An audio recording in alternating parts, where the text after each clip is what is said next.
आजादी का अमृत महोत्सव। ये आकाशवाणी है। प्रस्तुत है कार्यक्रम अमृत उत्सव विकास के चरण। प्रस्तुतकर्ता नितिश अरोड़ा। हर मंगलवार को अमृत उत्सव विकास के चरण कार्यक्रम में आजादी के बाद से खेल और खिलाड़ियों की पहचान कराता यह कार्यक्रम। अमृत उत्सव में आज एक ऐसी एथलीट जो अभी तक तो पैरा ओलंपिक खेलों में कोई पदक नहीं ला पाई, लेकिन उनकी कहानी आप सब में एक नई ऊर्जा जरूर भर देगी। कहानी सिर्फ सिमरन की नहीं, जी हाँ, सिमरन ही नाम है आज की हमारी एथलीट का, बल्कि उनके जीवन साथी की भी कहानी, जिन्होंने न सिर्फ सिमरन का हाथ थामा है, बल्कि दृढ़ निश्चय किया है कि सिमरन को वर्ल्ड लेवल का एथलीट बनाना है। 2017 की बात है, हम जवाहरलाल नेहरू स्टेडियम में प्रैक्टिस करने के लिए गए थे।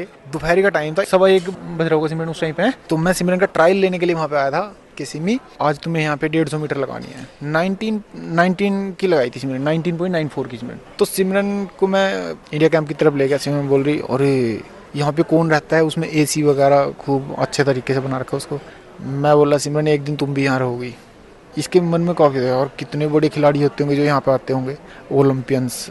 तो बहुत बड़ा शब्द है एक ओलंपियंस, बहुत ही बड़ा। मुझे नहीं लगता ओलंपियंस इतनी आसानी से बन जाते हैं। बहुत ही किस्मत वाला बंदा होता है, करोड़ों में एक बंदा होता है जो ओलंपियन बनता है। वो 100 में भी खड़ा रहेगा, वो अलग ही दिखेगा कि हाँ यार वो ओलंपियन है। प्रेम, समर्पण, विश्वास, परिश्रम और धैर्य की कहानी, सिमरन और गजेंद्र की कहानी। मैंने अपने सपने में भी नहीं सोचा था कि मैं पैरालंपिक में जाऊंगी, मतलब उस लेवल पे। मैं दूर से ओलंपियंस को देख के बोलती थी काश मुझे इनके साथ फोटो मिलता। कहानियां पढ़ने का, सुनने का हम सबको शौक होता है। उस कहानी से हम बहुत मोटिवेट भी होते हैं, बहुत कुछ सीखते भी हैं। बचपन में नाना नानी, दादा दादी अपनी गोद में बिठाकर हीरोज की कहानियां सुनाते हैं, परियों की कहानियां सुनाते हैं, ऐसे ताना बाना बुनते हैं कि हर व्यक्ति को, हर बच्चे को लगता है कि मैं भी बड़ा होकर ऐसा करूंगा। लेकिन वो सारी कहानियां फिक्शनल हो सकती हैं। फिर भी कुछ ऐसे लोग हमारे बीच में मौजूद हैं जो ऐसी कहानियां बना रहे हैं, ऐसी कहानियां लिख रहे हैं जो आने वाले समय में फिक्शनल ही लगेंगी, लेकिन सच में ये हकीकत है। एक ऐसा कपल हमारे साथ आज इस कार्यक्रम में है जो तमाम किस्म की चुनौतियों से लड़ता हुआ आगे बढ़ रहा है, जूझ रहा है, लेकिन कभी भी ये नहीं कह रहा कि मैं नहीं करूंगा। चैलेंजेस आए, दिमाग में ये आया कि शायद इसके बाद नहीं हो पाएगा, लेकिन फिर भी उनको पीछे हटाकर एक ने दूसरे को मोटिवेट किया और दूसरे ने पहले को कॉम्प्लीमेंट किया और फिर रिजल्ट्स दिया। सिमरन, पहले आपसे शुरू करते हैं। क्या क्या चैलेंजेस थे आपके सामने जब आपने खेलों में हिस्सा लेना शुरू किया, और किसने आपको मोटिवेशन तो मेरी लाइफ में मेरे हस्बैंड, मेरी फैमिली का ही रहा है। जब मैंने गेम स्टार्ट किया तो बहुत सारे चैलेंजेस आए। फिजिकल चैलेंजेस ये थे कि मेरे को बाय बर्थ ही मेरी आईज में प्रॉब्लम थी। मैं कहीं निकलती थी तो मैं बड़ा ऑकवर्ड फील करती थी कि कोई मुझे देखेगा तो क्या बोलेगा मुझे देख के। कॉन्फिडेंस लेवल बहुत डाउन था उस टाइम पे। आस पड़ोस वाले चिढ़ाते थे, इवन मेरे घर वाले से अलग परिवार वाले जो होते हैं वो आके चिढ़ाते थे कि मतलब कहाँ देख रही है, अंधी, ये वो, मतलब काफ़ी बातों से चिढ़ाते थे। फिर मेरी शादी हुई। मेरे ससुराल में मेरे को कभी किसी ने ये चीज़ का एहसास ही नहीं दिलाया कि मेरे को कोई प्रॉब्लम भी है, मेरी आइज़ में प्रॉब्लम है या। पर बाहर वालों ने कभी कोई कसर नहीं छोड़ी इस चीज़ के लिए कि डिमोटिवेशन बहुत मिला। पर घर वालों ने और मेरे हस्बैंड ने मेरे को हमेशा सपोर्ट किया कि जब हम तुम्हारे साथ हैं तो तुम्हें किस बात की चिंता है, हमारे लिए तुम परफेक्ट हो, तो दुनिया से हमें कोई लेना देना नहीं है। तो ये चैलेंज तो कोच साहब और हस्बैंड आपने भी फेस किया होगा। काफ़ी चैलेंजेस थे सर। शुरू में तो मतलब मेरे घर के सभी खिलाफ थे कि भाई तू क्या कर रहा है यार, क्योंकि मैंने लव मैरिज किया था सर। सपना देखा था मैंने एक आगे जाने का, बहुत बहुत दूर तक जाना है, लेकिन किसी को विश्वास नहीं था। बस मुझे अपने ऊपर विश्वास था, मुझे सिमरन पे विश्वास भी नहीं था। मैं बहुत जिद्दी इंसान हूँ सर, बिकॉज मैं आर्मी से हूँ, और या तो हम करते हैं या फिर मरते हैं। तो सर मैंने टारगेट फिक्स कर लिया था कि भाई हाँ सिमरन आखिर तक चलना है भाई, जो होगा देखा जाएगा। मुझे नहीं लगता ओलंपिक से बाद में कोई दूसरा गेम होता है। आज सिमरन ओलंपिक खेल का है, हम आखिर तक तो पहुंच गए। सिमरन, स्पोर्ट्स केवल कंपटीशन नहीं होता, स्पोर्ट्स का मतलब एक स्पोर्ट्समैन स्पिरिट भी होती है। उसका अपने भरपूर परिचय 2020 जो 21 में हुए टोक्यो ओलंपिक्स में दिया। वो जरा किस्सा हमारे सुनने वालों को सुनाइए, क्या था, कैसे हुआ? बहुत बड़ा चैलेंज आपके सामने आया, फिर भी आपने उठकर डट कर सामना किया। टोक्यो में जाने से पहले मेरे को पता था कि मेरे को इंजरी है और मेरी एक लेग में बिल्कुल पावर नहीं है। जब मैं यहाँ से जा रही थी तो डॉक्टर ने ये बोला था मेरे से कि मेरे को यकीन नहीं होता कि तुमने पैरालंपिक कैसे क्वालिफाई कर दिया, तुम्हारी एक टांग में बिल्कुल जान नहीं है और तुम इस कंपटीशन में सिर्फ एक टांग पर भागी हो। मोटिवेशन दिया ये कि बेटा हम तुम्हें पूरा सही तो नहीं कर सकते, मैं तुम्हें झूठा दिलासा नहीं दूंगा कि आपको हम पूरा सही कर देंगे, पर उन्होंने ये बोला कि हाँ इतना कर सकते हैं कि तुम वहाँ पे बिना दर्द के भागो, हम अपनी पूरी कोशिश करेंगे अपना मैक्सिमम करने के लिए। फिर उन्होंने बोला कि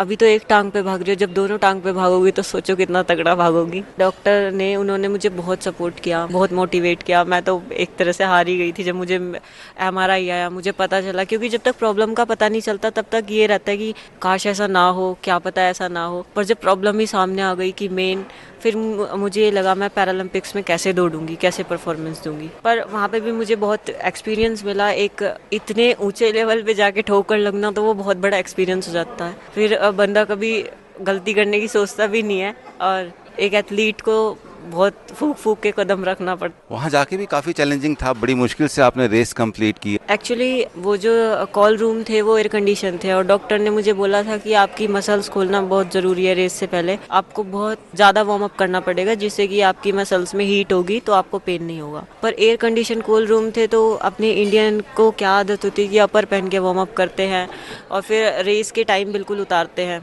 तो फिर वहाँ पे जैसे एयर कंडीशन कॉल रूम थे तो उसमें मेरी मसल्स बिल्कुल एकदम आइस जैसी हो गई थी, जैसे ठंडा हो गया था बिल्कुल। और मैं जब लाइन पे खड़ी थी तो आप मेरी वीडियो देखोगे तो उसमें पता चलेगा कि मैं बहुत नर्वस थी कि अब मैं क्या करूँगी। फिर लाइन चेंज जो मेरी हुई थी वो इस वजह से हुई थी क्योंकि मेरी एक लेग में, राइट लेग में पावर बहुत ज़्यादा थी और लेफ्ट लेग में कम थी, तो उसकी वजह से मेरी लाइन चेंज हो गई थी जिससे कि फोर्स एक पैर से लग रहा था और दूसरा पैर मेरा दूसरी लाइन में चला गया था। तो वहाँ पे मैंने अपने आप को कैसे कंट्रोल किया, अपने आप दूसरी लाइन में, क्योंकि वहाँ पे अगर मैं दूसरे कंपटीटर को चोट पहुँचा देती तो वहाँ पे सिमरन को कोई नहीं जानता, वहाँ पे सब इंडिया को जानते हैं। तो मैं नहीं चाहती थी कि मेरी वजह से इंडिया का नाम खराब हो, तो मैंने अपनी कोशिश की और अपनी लाइन में आई, दोबारा से अपनी स्पीड कम करी, फिर दोबारा भागी। फिर 50 मीटर के बाद मेरी मसल्स बोल गई थी कि अब रेस छोड़ देनी चाहिए मुझे, पर फिर भी मैंने रेस की। फिर उसके बाद वहाँ पे हॉस्पिटल में गई।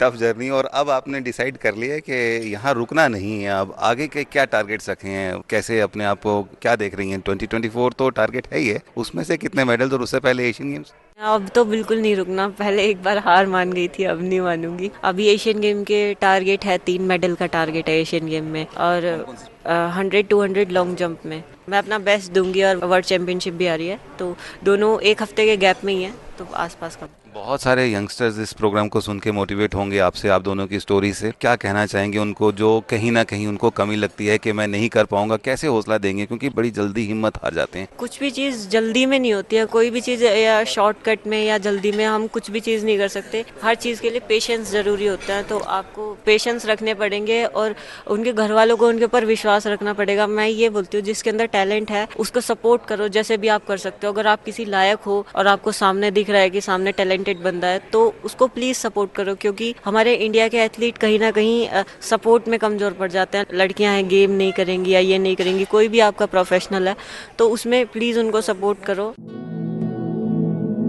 निश्चय ही आप सबको यह सच्ची कहानी जरूर इंस्पायर करेगी। मैंने सिमरन और गजेंद्र से ना सिर्फ बात की है, इन दोनों को रूबरू देखा, परखा और जाना भी है। बस अभी एक कदम दूर है कि हमारे पास मेडल नहीं है, बट 2024 पेरिस में हम पूरी मेहनत करेंगे और जितनी हमारी कमियां रही हैं उन पर काम करेंगे, और मैं आपको पूरा यकीन दिलाता हूं कि हम अपना बेस्ट करेंगे। दावे के साथ कह सकता हूं कि ओलंपिक और अन्य विश्व प्रतियोगिताओं के पदक इनसे दूर नहीं। जब ठान ले इंसान तो क्या कर नहीं सकता, आंधी तो क्या तूफान उसे रोक नहीं सकता। आज के अमृत उत्सव में इतना ही, फिर मुलाकात होगी आज ही के दिन, आज ही के समय, अगले सप्ताह इसी चैनल पर। नमस्कार, जय हिंद। आजादी का अमृत महोत्सव। अभी आप सुन रहे थे कार्यक्रम अमृत उत्सव विकास के चरण। प्रस्तुतकर्ता नितिश अरोड़ा।